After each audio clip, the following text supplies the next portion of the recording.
So, brief pause there. Somebody just came back, and I had it propped kind of right next to the door. So, as the door swung open, I had to grab my phone and yank it out of the way real quick. So, it's on a little like tripod selfie stick thing.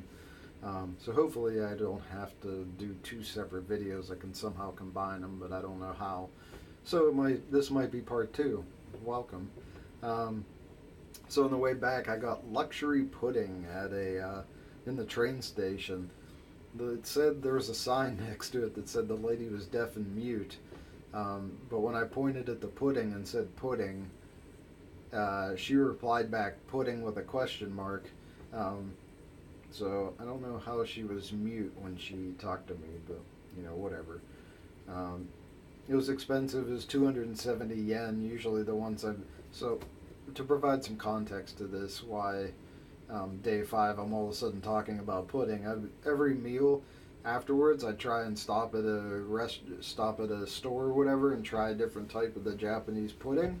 And so basically, yeah, every meal I grab another type. So this was luxury pudding, which came with this little packet of caramel sauce you drip on the top of it. It was slightly bitter but still sweet. The pudding was super creamy and it was delicious. There was nothing on the bottom though, like most of them out here. For sure not worth the 270 yen, but still pretty decent. So there's certainly worse ones that I've had that I'll be talking about later on. So at this point I went back to the hostel to grab my bag and head back to Akihabara again to take the train to Tokyo Station to catch the bullet train to Kyoto. So the bullet train ticket was 13,710 yen, which I should have looked that up beforehand, but I think it's about $150, and it gets you there in about 2.5 hours. I sat on the Mount Fuji side, but it was too cloudy, so I really couldn't see it. The train's extremely smooth. You can feel it accelerate as well. I had a speed app on my phone that I brought up, and our max speed was 179 miles an hour. Also, outside of Tokyo, the houses are extremely packed together. It was amazing to see. They were very, pretty much any area that they could shove a random house in, there was a house there. So, it's pretty. I don't know. I don't think I could ever live out there. It would drive me insane how tight everything is. You're in a house that's packed close together. You then ride on a subway where everybody's packed together, and you go to a workplace, that might be like a kitchen where everybody's packed together. I don't know how people don't go insane with how tight everything is here. So yeah, I got to Kyoto Station. I almost actually missed the stop. I was just sitting there listening to music, playing around on my phone, and then I noticed we stopped, and I looked out the window, and there's the Kyoto Station sign. So kind of rushed off the train. That's the thing with the bullet train. If you miss a stop, your next one's like 50 miles away. So, but you're also going to get there in 10 minutes. So Kyoto Station, bunch of new types of Kit Kat, roasted tea and Uji matcha. Apparently, they're both based off of a green tea store here in Kyoto. And then there was another type of sake. I don't even know how to pronounce it. And then a Kit Kat with almond and cherries on top. I need to fix that.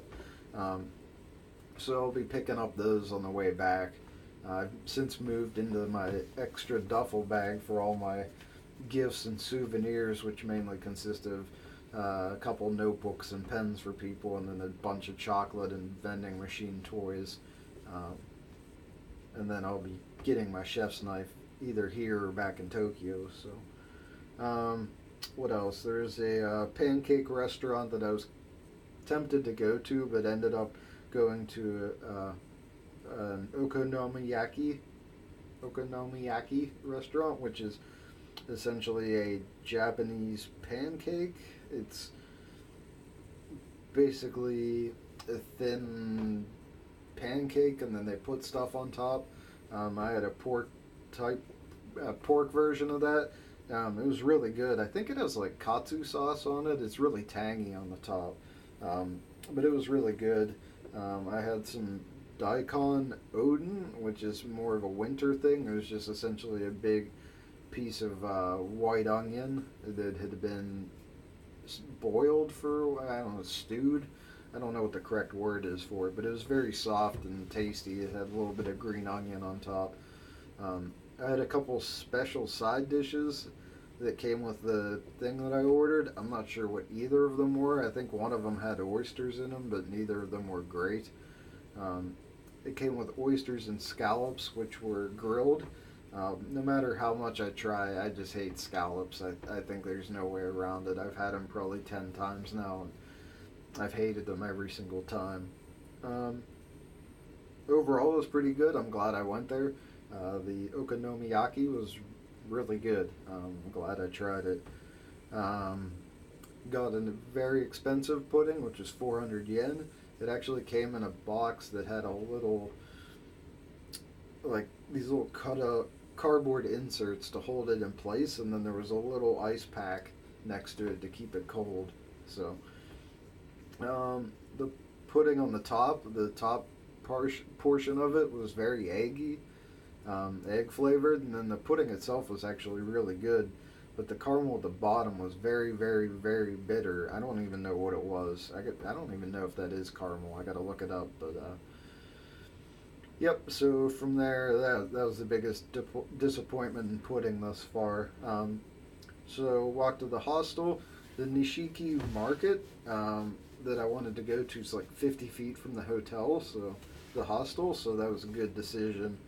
Um, it's the same setup here as the hostel I stayed at in Asakusa Bashi. And then they have a cool map of the Nishiki Market, which shows all of the individual shops and what's there. So if you know you're looking for something, you can go to that big map on the wall and figure out where it's sold, and then just go directly there. And it's got all the street names, the cross streets, so you know where to look. And then there's a calendar of special events for December. A couple of those I'm going to look at going to. There's like a lantern festival and stuff, so I got to look through that stuff tonight. But so that should be it for today. So it's going to be an early night for me. Let me see what time it is. Yeah, so it's 10 o'clock right now. I'm going to head to bed pretty shortly. Hopefully I can get a full night's sleep and not wake up at 4 a.m. again, but I'm pretty tired, so tomorrow's going to be a pretty easy day. I'm not going to push as much as I did in Tokyo, so a couple temples to go look at. There's like a shopping district, so I'll have more on that tomorrow. I'm still kind of figuring things out, so that's it for today. Hopefully this wasn't too boring, so be interested to hear feedback from anybody. So talk to you tomorrow with Kyoto day 1 and hopefully Tokyo day 4. Yeah, because this is day 5. Alright, bye.